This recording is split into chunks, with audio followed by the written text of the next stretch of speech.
It's so lovely to be spending time with you all. My name is Janice Omadeke.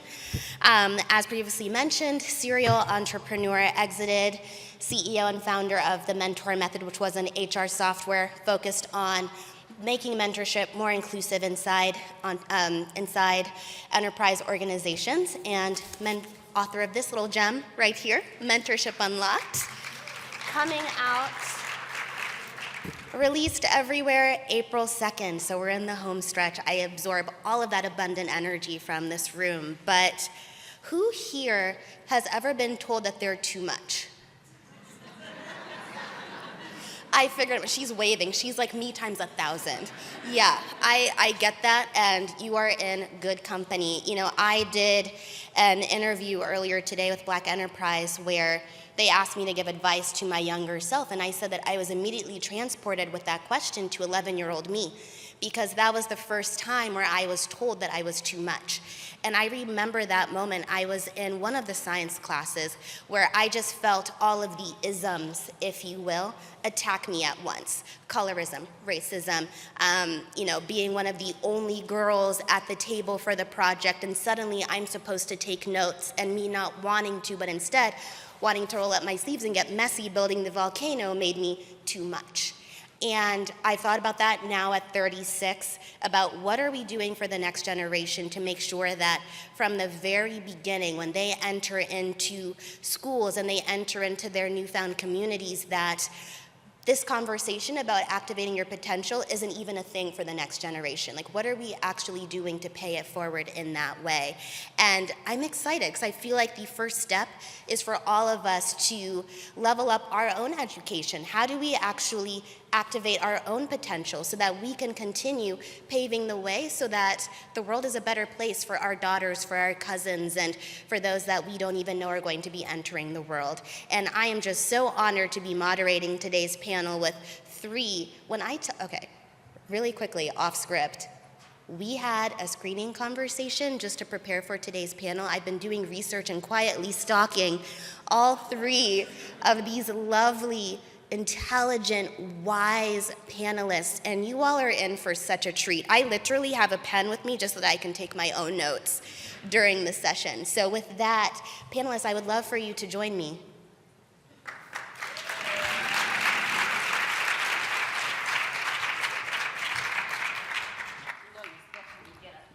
It up the stairs.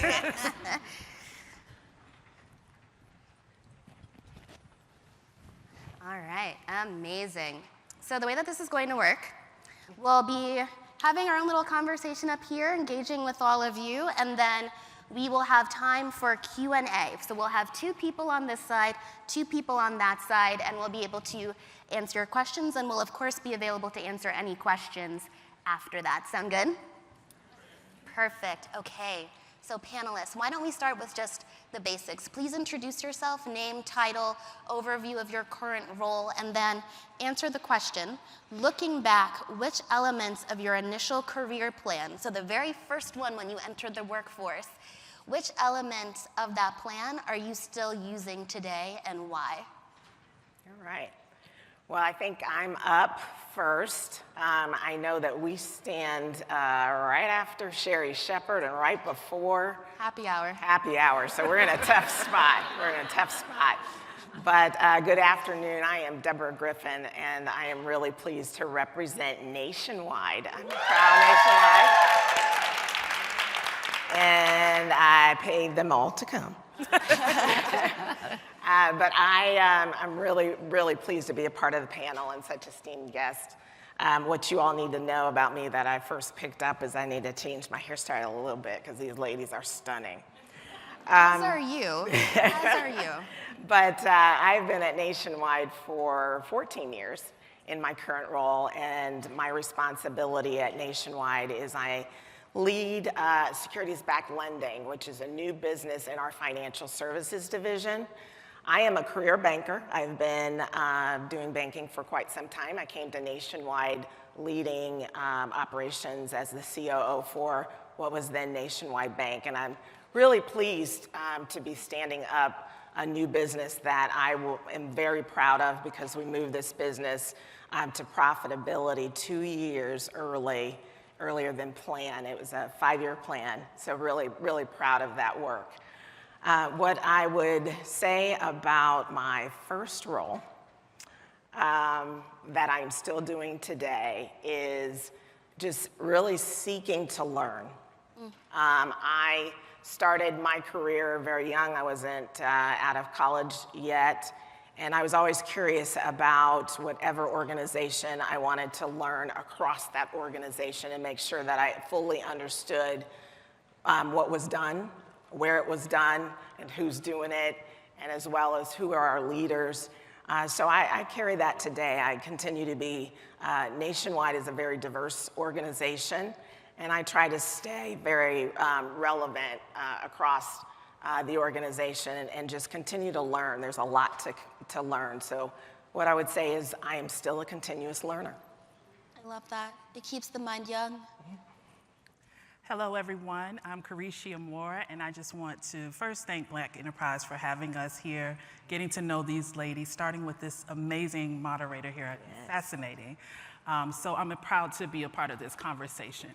I'm the president and CEO of Usher's New Look, a nonprofit that is celebrating 25 years of impacting the lives of youth. We work with historically marginalized youth to help them identify their spark and develop into passion-driven global leaders. So one day they will be you or the ladies sitting here on this stage. For me, I started out as an educator, and I became very clear about my purpose. So to answer your question, I think keeping your purpose at the forefront. Became an educator, noticed the disparities in education. Really quickly, my first teaching job, I was teaching one school in the middle of a multi-million-dollar golf community. In the city at the time was the richest city per capita. And then 2 days a week, I was driving 20 minutes to a school that was primarily migrant families in poverty like I had not seen it before. The interesting thing about this is that I was teaching all gifted and talented students. So they were all high IQ, much smarter than I. And I realized this is not about reading, writing, and math. This is about access, opportunity, and exposure. And so my purpose quickly changed to still education, but how do I level the playing field for these young people? And so I went to law school. I'm a recovering attorney, practiced for a while, but I realized I kept that purpose as my North Star. And in fact, my last semester of law school, I took a course, African Americans in the Law. And we looked at constitutional law, but flipped it.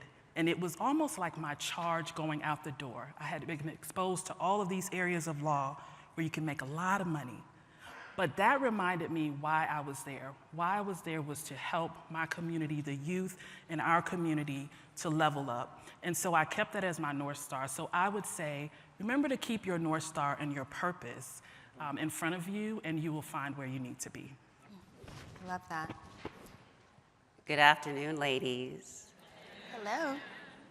My name is Onay Payne. I am a senior managing director at Manulife John Hancock, which is a global financial services company with about $1 trillion in assets under management. I'm a real estate private equity investor. I just joined the firm about 7 months ago to build out our impact investing platform.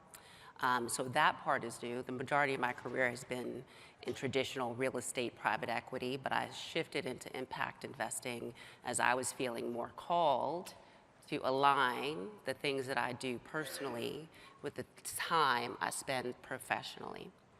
As I think about the question posed, career plan, actually the things that have been consistent for me are really what I would call as part of my life plan.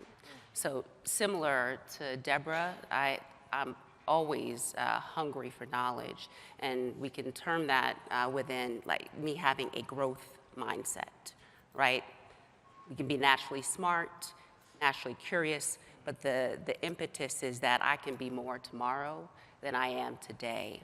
I'll tell you, I'm a Jamaican immigrant to the US. We moved when I was very young, and I grew up in Long Island, New York. Jamaica or Long Island? Both, okay, both of them. And so if there are any other immigrants in the room or people who've come from hungry beginnings, You'll probably have a similar story, right?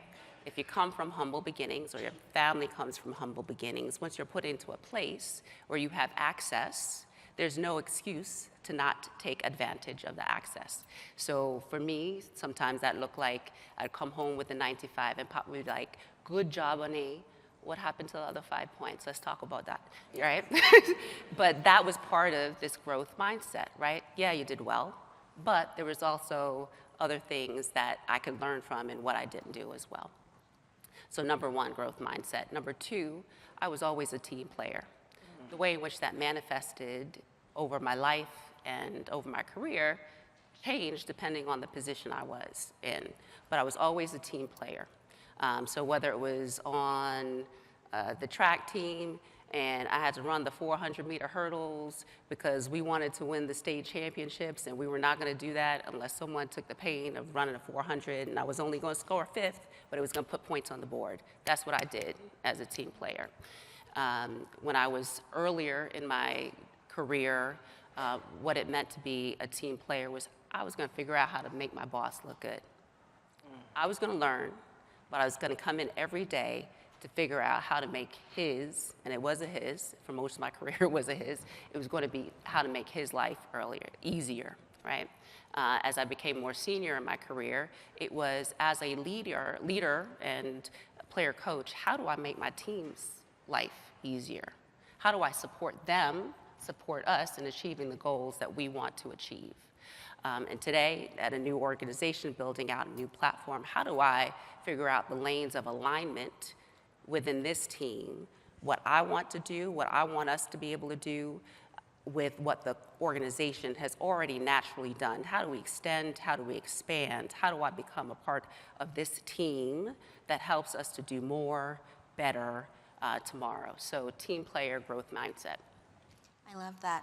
I told you all that these panelists are going to be amazing. They're absolutely incredible. So Onay, I actually want to stick with you since you brought up the immigrant experience. I'm first generation American. My parents came from the Congo in the 70s through college scholarships. And I did the exact same thing. In 95, why did you fail? Was kind of the question posed if I came back with an A, but not an A+.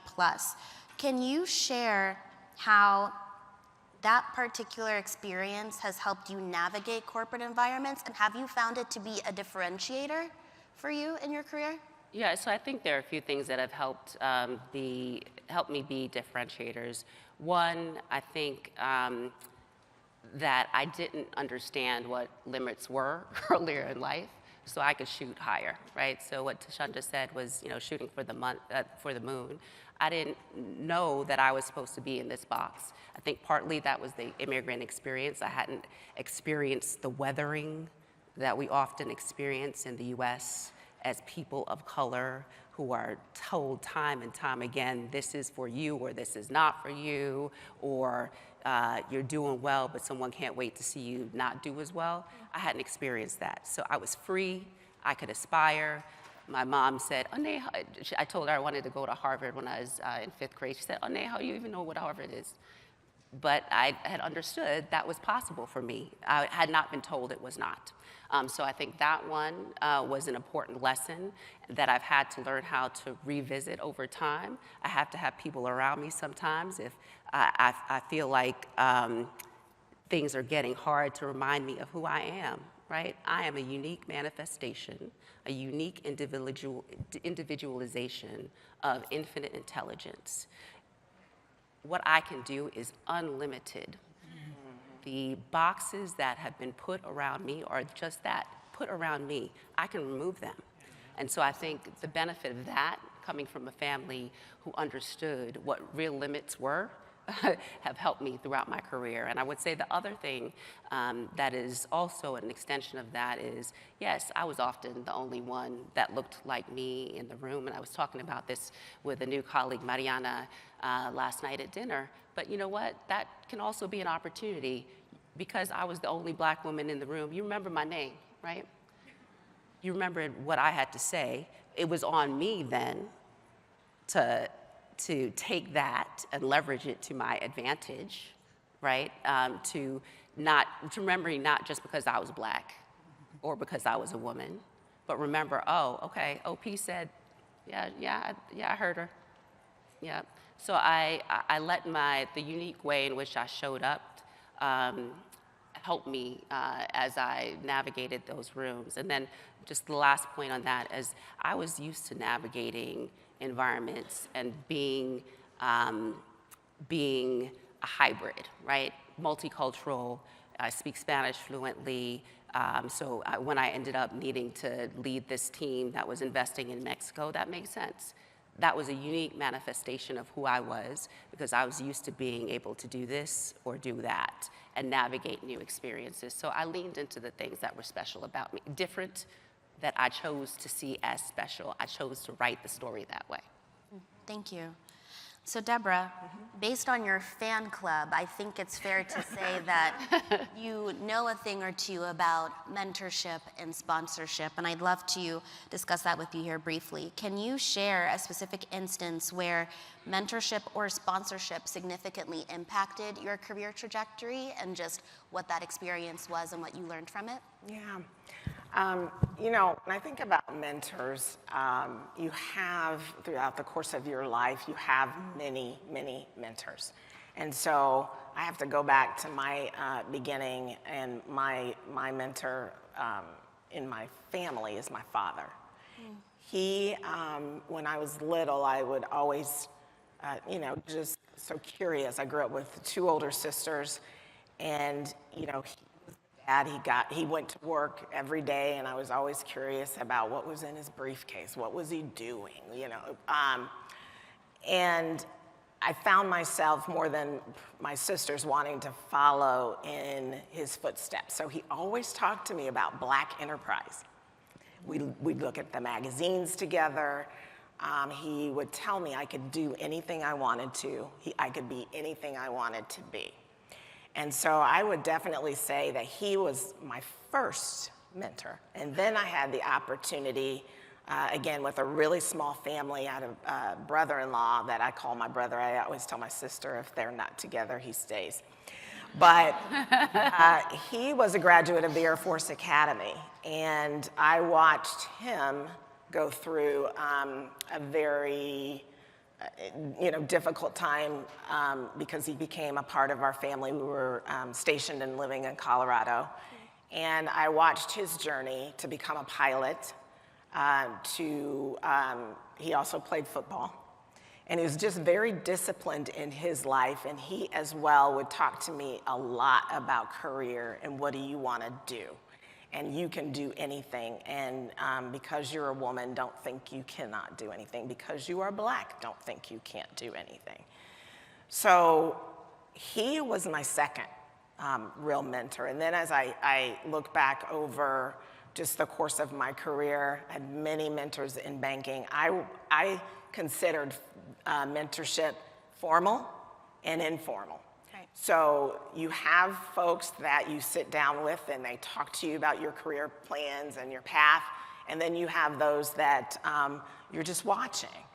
And you learn what to do and you learn what not to do. And those are some things that I learned in my career. When I started to want to take on leadership roles, I wanted to see good leaders. I wanted to see bad leaders because I wanted to take bits and pieces of who they were and find what was going to be my own style. What type of leader did I want to be?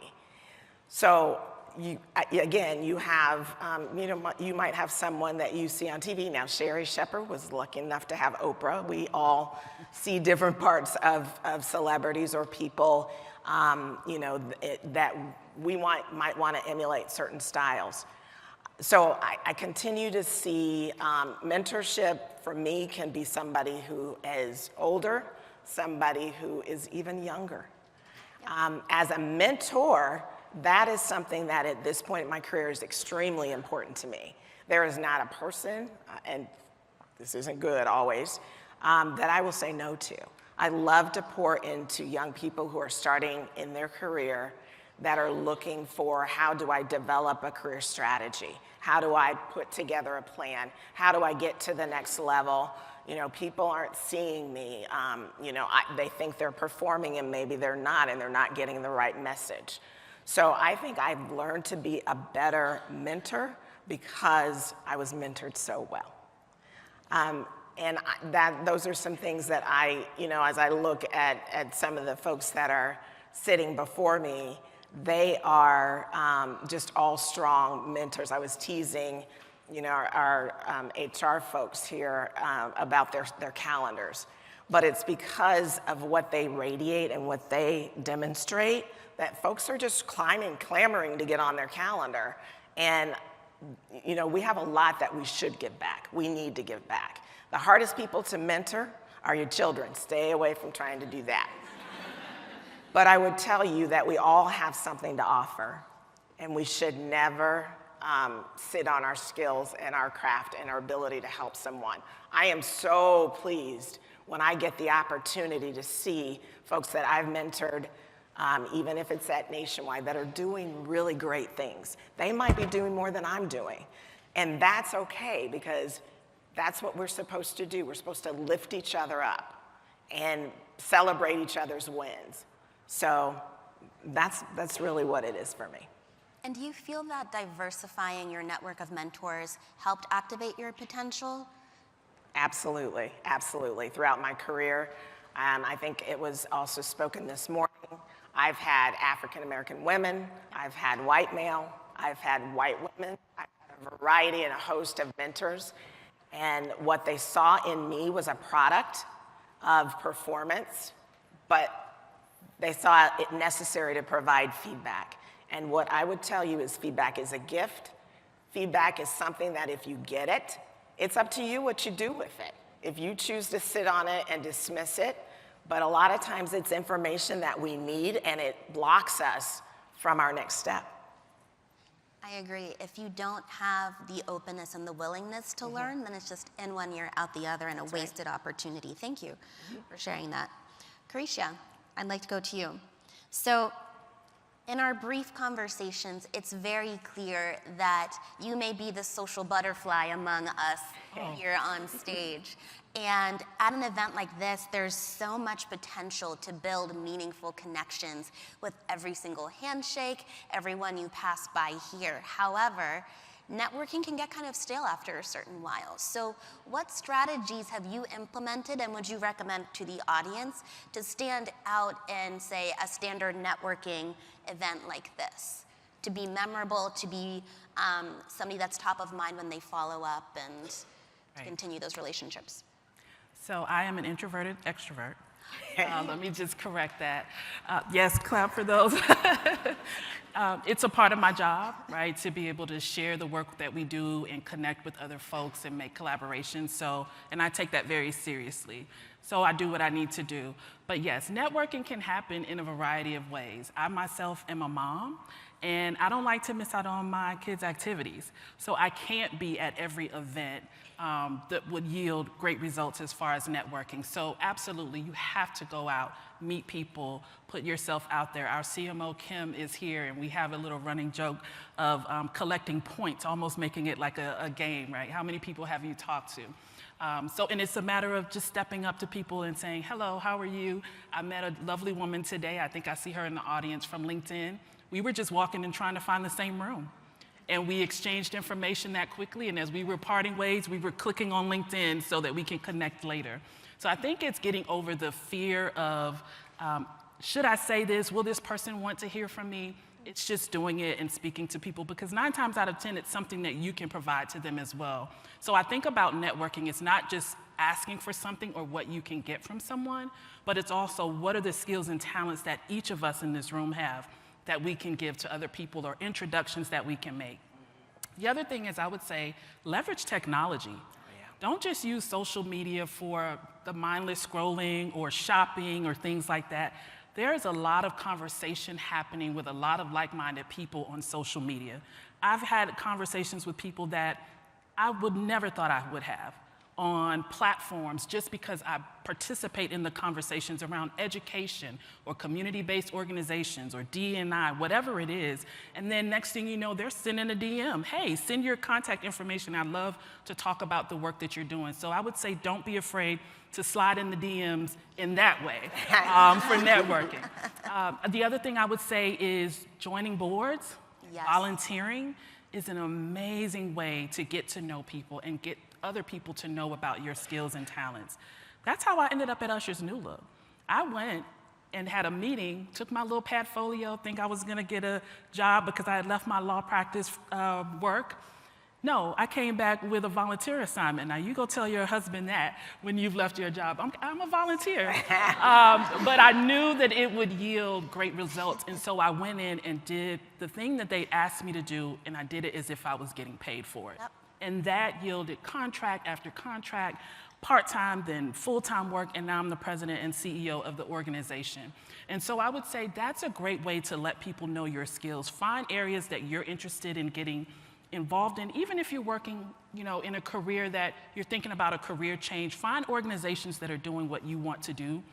Also, getting on boards is a great way. Yeah. Getting on boards and not just sitting there, but using your voice. It's a great way for people to learn how you think. It's a great way for you to get involved on committees. Don't shy away from leadership. I'm on a board now, and they made me the audit chair, and I have to go through audits, so I know I'm like, oh gosh, but I need to do that, right? So that's another way to do it. And then lastly, I would say is, don't just think about networking up. People think of, who do I need to know? They're the next level up, or the CEO, or this. No, sometimes it's lateral, because we're all moving and transitioning, so you never know where people are going to end up. And it's also networking with the people that are coming behind you, because sometimes they're catapulting past you, perhaps, and can pull you along. I'll end with a quick story. In between law practice and actually working for Usher's New Look, I was the managing editor of a magazine. And we had the opportunity to follow the governor's wife. She was doing amazing work in literacy, and I had to work through her assistant, who kept her schedule, who got her drinks, who opened her door for the cards. Connected with her, built a great relationship with her. This woman is amazing. She's worked overseas now. She runs one of the government relations at a local university in Georgia. She just does an amazing job of doing everything that she does. And there's Leadership Georgia program. She called me one day and said, I'm going to nominate you for Leadership Georgia. I had no idea she was married to the Cattlemen's Association. She was known throughout the state in the political arenas and was able to nominate me and put me into this program. Now, if I had kind of poo-pooed her, said, oh, she's just the assistant, she would not have done that. But I think treating other people, you just never know where they're going to be. So networking across all sectors and levels is a great way to network as well. Well said. So many good points, especially on the board positioning. I'm a part of Leadership Austin. I did that last year. good. So Yes. again, networking. Yes. You never know where you'll align. Thank you for that. So, Onay, I want to go back to you, because as people are thinking about activating their potential, oftentimes we can get obsessed with the title or what it looks like on social media or the proximity to the shininess of leadership inside the organization in which the individual is working. And then your financial well-being and overall financial health can be the last thing on your mind. So, considering the volatile nature of the job markets right now and just how hard it is for certain people to find jobs, get jobs, and compete in this market, given sizable layoffs, what strategies do you recommend for effectively managing the financial aspects of career planning? So number one, I would suggest we think long-term, right? I have always lived well below my means as a grown person, and there's nothing like paying your own bills to understanding the value of a dollar, but I've always lived well below my means. Outside of maybe an initial stretch, when I was, and this goes into the point of diversifying a portfolio. When I'd been working at J.P. Morgan Chase for 3 years in the investment bank. I had made big money at that time. Starting salary was $35,000 a year. Talk about it. That was big money back then. But But we got bonuses, and I saved up all my bonuses, and I bought my first apartment around the corner from what is now the Brooklyn, Barclays Stadium in Brooklyn, so right there on Fulton Street. This is 2000. I renovated it, I lived in it for a year, and then I rented it out while I was in business school. So I started building equity. That ended up being part of what led me into real estate private equity, recognizing the continuity and the ability of passive income to build wealth. So passive income to build wealth, that could be in the stock market. Think thoughtfully about your allocations based on where you are in your life and what you hope to achieve over time. But I banked away all that 401, maxed out the 401k allocations. I thought about other diverse streams of income, so real estate was that for me. And then later in my career, I thought about much more than salary and bonus, right? So in my industry, getting carry or getting participation in the equity of our investments became an increasingly more important conversation. I knew very soon after joining the firm, my last firm where I spent 20 years, that I wanted to be a partner in that firm. I wasn't joining to make a salary and a bonus. Those things were great too, but I was joining to build equity. And so I made the conscious decision to go there and make less money than I had made in banking initially, because I was looking forward towards this future goal of becoming an equity partner in the firm. So think more broadly about the ways in which you can be diversifying a portfolio of investment. Yes, salary, which you need to save, bonuses, which you need to save significantly, but think about the other ways in which you can build equity, either personally in your portfolio or through your company. That could be life insurance, thinking about that smartly, supporting, working with a financial advisor that can help you think about structuring some of your liabilities in a smart way. At some point, you should be doing some estate planning, right? Yep. Having your living will ready. Yes. So thinking really about all of the ways in which we build wealth and that we also preserve wealth. And then just to reinforce the first point, live below your means. Yes. You need to have a year, year and a half of, is the camera on?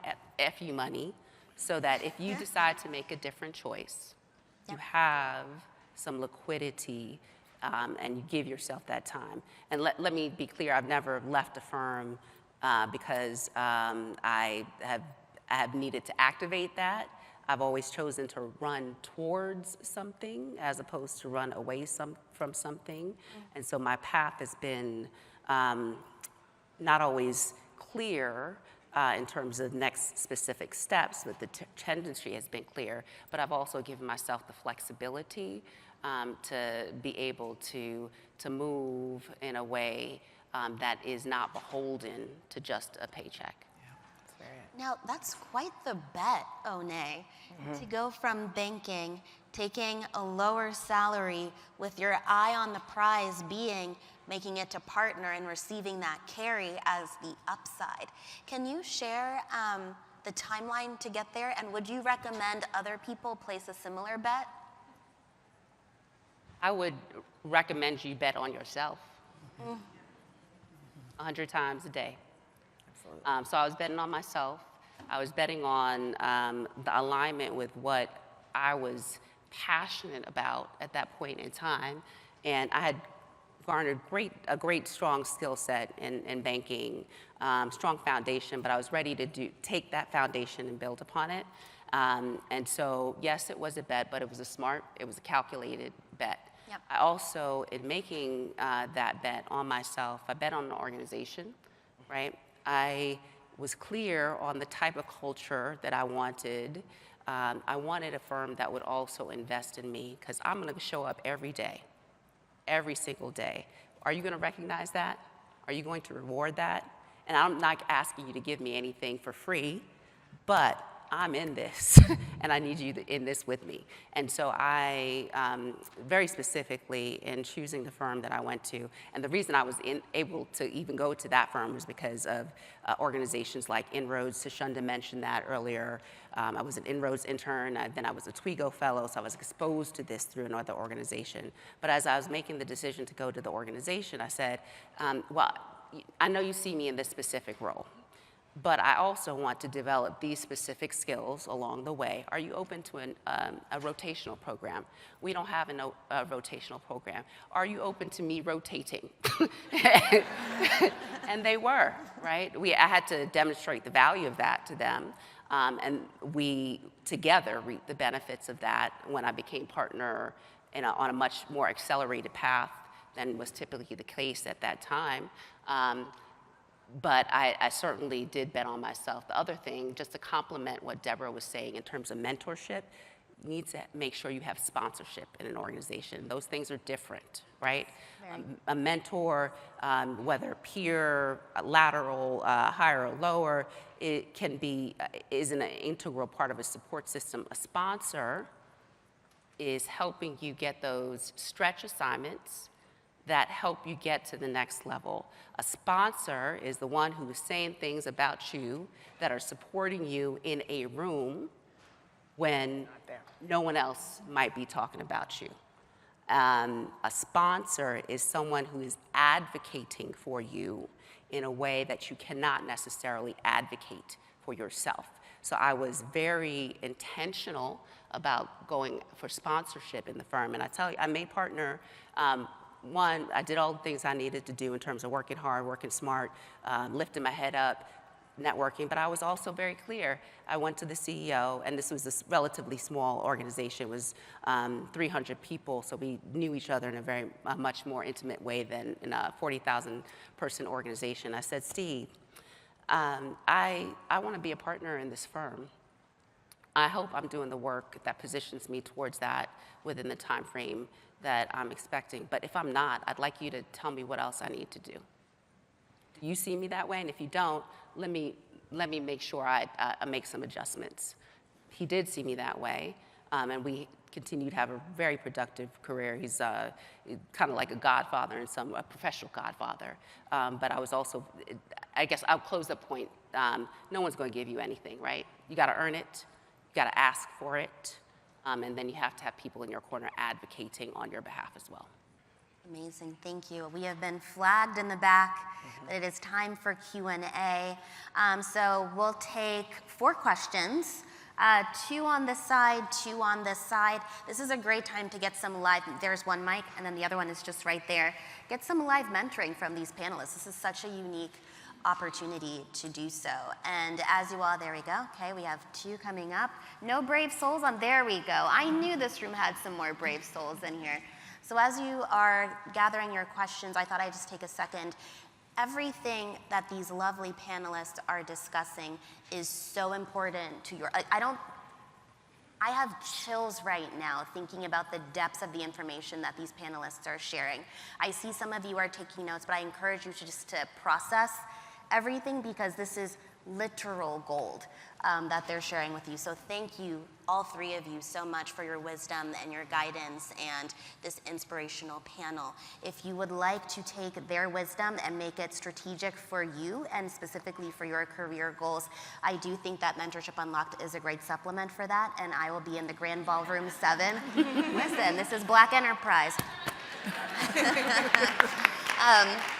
But this is an incredible opportunity. I'll be in Ballroom 7 right after this, signing book plates, and then also with a QR code with a 20% discount to purchase your book. But with that, yes, with the denim jacket, you were first, and then we'll just go back and forth popcorn style. And Careshia, if you can answer this one first, just so that. Okay. Hi, I'm Karana Coley. I have a question. So what advice would you give someone looking to pivot their career within their current company in creating a position that doesn't yet exist? Ooh. Would you like to take that? I will, and it's interesting because we didn't get to do our last little point, but that's what I was going to ask. If the question was, if you could go back and tell yourself, your younger self, something about your career plan, what would it be? and it would be okay pivoting. And so my first response is, it's okay to pivot, especially if you see something else where you think your interests, your talents, and gifts could give some life and catalyze you and create real impact. And I told you I started out as a volunteer. A lot of the roles that I had at Usher's New Look, they did not have jobs for them. So I created my own job descriptions. I think it is so important to be able to identify issues and then provide a solution for them. And so I would say start there. What is it that you're solving for? It's not just a role just for a role's sake, but what are you solving for and what can you bring to that? And lift those up to the people who can make the decision so that they can see the value of putting you in these roles. Write it out. This is what I can do, this is what I see, and this is what I can bring to the table to create impact, to help our bottom line, whatever it is. And I think that would be very hard to argue with, even if it's on a trial basis. And if it is, you just get in there and, like my colleague said, you work and you make the difference, and you make it very hard for them to say, we don't need this. Thank you. Great question. Thank you. Yes. Hi, thank you so much for being here. I've learned so much in this almost full day. My name is Shantae Baker. I'm a regional vice president of sales from Salesforce. My question is about when you don't quite know what you want next or where you want to go next. I'm curious if any of you have been in that position, and how do you find the compass and the guide to take you to the next place? What is the first step that you take when you're like, I'm not sure exactly what's next. Now, I know I'm capable. I have no doubt about that. Very confident in my ability. But I know I could do more, but what is more for me? Have any of you been in that position? We just met you, and we're also very confident in you, for the record. Debra, would you like to take that one? Yeah, that's a common conundrum that I think people have. And really what I would say is, what are you passionate about? Are you looking for your next opportunity? What are the reasons that you want to make a move? In your plan, have you ironed out, like, here are my core competencies, here are my gaps. Where can I make a contribution? What contribution, do you want to make? As I think about my own career, when I felt like it was time to transition from leading operations, I wanted to move into sales. I wanted to run a P&L. So how did I get there? How do I get there? Well, it was sponsorship. It was putting in the work. It was identifying where I had gaps, and I needed to fix those gaps. What was I going to do about them? And then it was, again, kind of asking for assignments where it might be a lateral move to get you to your ultimate goal. So you have to really think about what you're passionate about. What I would tell you that I'm doing today, really passionate about it because I wanted a business that I could start and incubate and grow. I wanted to really kind of shut down some folks that thought it couldn't be done. Why? Because I feel like the next brown girl that comes after me that builds a business case to start a business will get listened to, and there'll be more support around, hey, she might be able to do this. So what I would tell you is, think about your passion, think about your gifts. Start talking to some folks that you're kind of seeing what they're doing. Do some things like good old-fashioned strength finders. Think about your skills and any that can guide you to what could be the next steps in your career. But you really got to do the work to kind of figure that out. Because I've had a lot of folks sit in front of me and say, "Oh, I want to get promoted." Well, to what? And doing what? So take the time. It's important for you to invest in that time so you can get it right. But I would tell you, you're going to be happy if you fulfill your passion. Debra, if I could just add on to that, there's this Japanese concept called ikigai, and it's basically four quadrants. This is what I like to do, this is what I'm good at, this is what the world needs more of, and this is what I can get paid doing, right? It's all of those things we need. And so be very deliberate, not just thinking about it. It is the work that you have to do. Write it down. Yeah. Take your journal, and every time you have a conversation with someone and something resonates either to the positive or to the negative, write it down. Love this, didn't love this.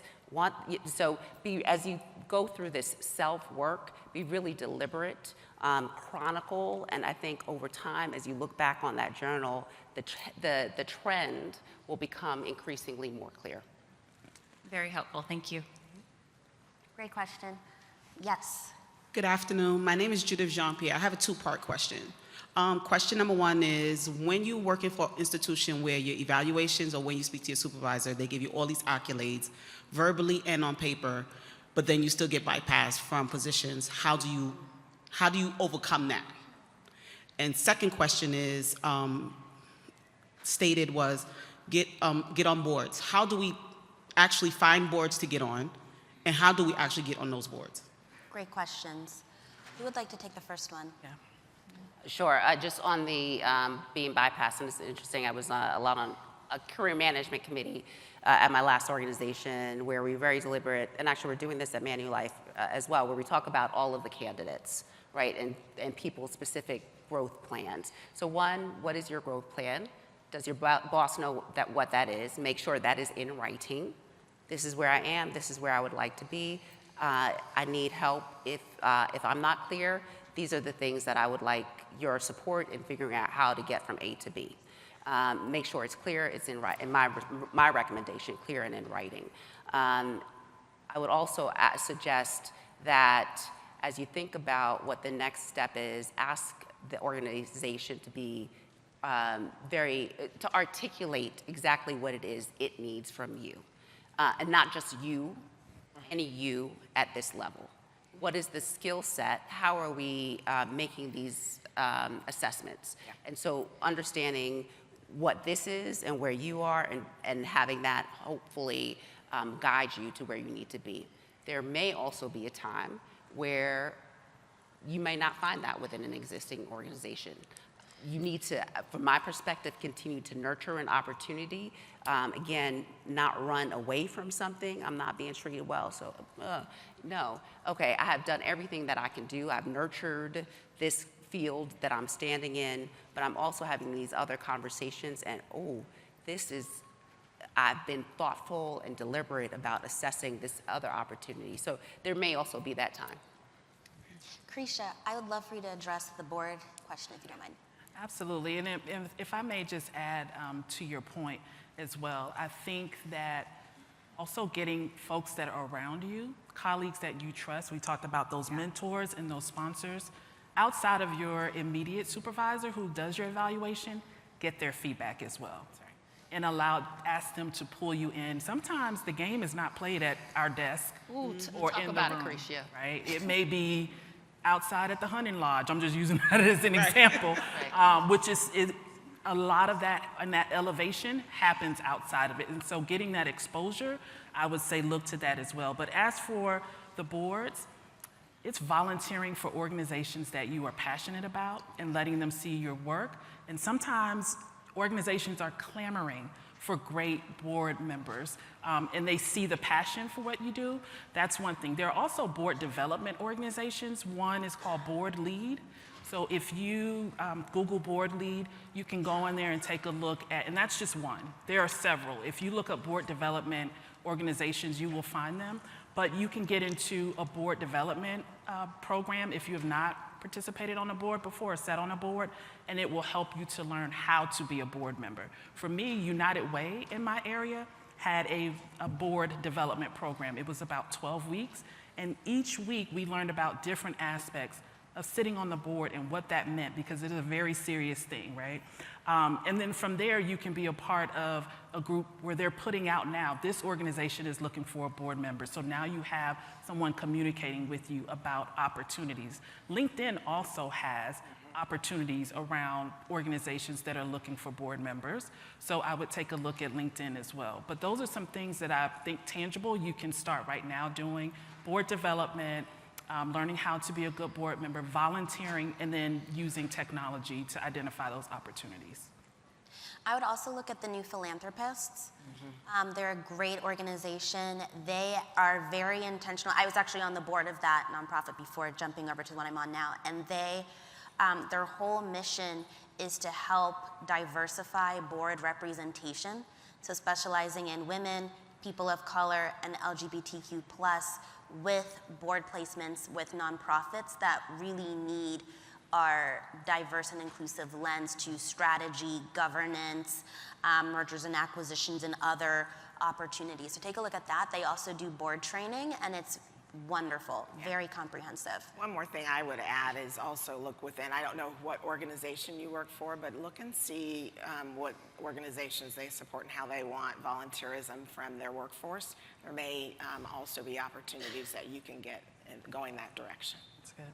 The African American Board Leadership Institute is another. They're based in LA. They do in-person training, but they also do virtual training. Thank you all. You're welcome. Thank you. Okay, last question, yes. Hi, my name is Rochelle Smith. I'm an attorney at Dyka Magase. And my question is, when we're seeking out mentorship, what can we do as mentees to really maximize the opportunity of people's time and expertise? Well, I will tell you what works for me. When I have a new introduction, it's having a development plan. It's usually sending information ahead of time so we're ready for the discussion. It's really being clear on what you want out of the interaction, but it's, first maybe resume. Don't always assume that who you're meeting with knows that they know everything about you, even though you may have been with the organization for a while. Send that documentation ahead of time and be really clear on what you want to cover. So right before make sure that it is, you put together kind of the agenda. Here's what I want to do in that 30 minutes of time that we have together. Be very concise. And then before you leave, ask for the next meeting.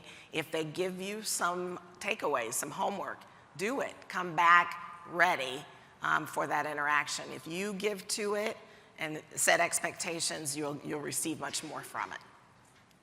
And I would say even outside of that 30 minutes, what is your desired experience with this mentor over time? What is it I'm dealing with at this point in time that I need help thinking through this plan over the next 2 years, so the mentor can help you think about kind of the broader within, as well as within that 30-minute session. And then I would definitely enforce Debra's point, make sure, a lot of times when you have a great mentor, this person is mentoring a bunch of other people. Sure. That this person is extremely busy, and so we want to be able to see, we want to invest in you, right? It's actually kind of selfish because it makes us feel good, right, to see other people reaching their potential, but you got to similarly do the work and help them to see why making the investment in you continues to make sense. And lastly, I will say, be okay with pushing the relationship along because of that point. They're often busy and they have other mentees. If you haven't heard from them, go ahead and reach out. That's right. I think some people say, well, maybe they don't have time for me. They haven't responded or reached out to me. They're waiting on you to reach out. So don't get discouraged with that. I agree. As somebody who has been obsessed and deeply entrenched in mentorship for a decade now, I would say on top of that, all valid points and very real. Manage your headspace. Remember, as these mentors are telling you now, it is a privilege to mentor you. So make sure that you're coming from a place of abundance, team growth, team development. They're learning from you as much as you're learning from them. And it's a mutually beneficial relationship. So even when you are following up, make sure that you're coming from a place of empowerment, not in, oh my goodness, managing director, thank you so much for little old me. Like, no, we don't have time for that. You are special, you are unique, and it's all about making sure that if you're a circle, you are the best possible circle there is. They're not trying to shave you into a triangle. Yeah, I think you're gonna be, let's have a conversation. I have so many other thoughts, but I think this is a great place for us to pause since we are getting flagged in the back. So please join me in giving a round of applause to our panelists again, Debra, Careshia, and Onay. Thank you all so much. I know I learned a lot. I have a lot to overthink on my flight tomorrow morning based on this conversation, and we'll be here and we look forward to connecting with you all soon. And get Janice's book. Yes.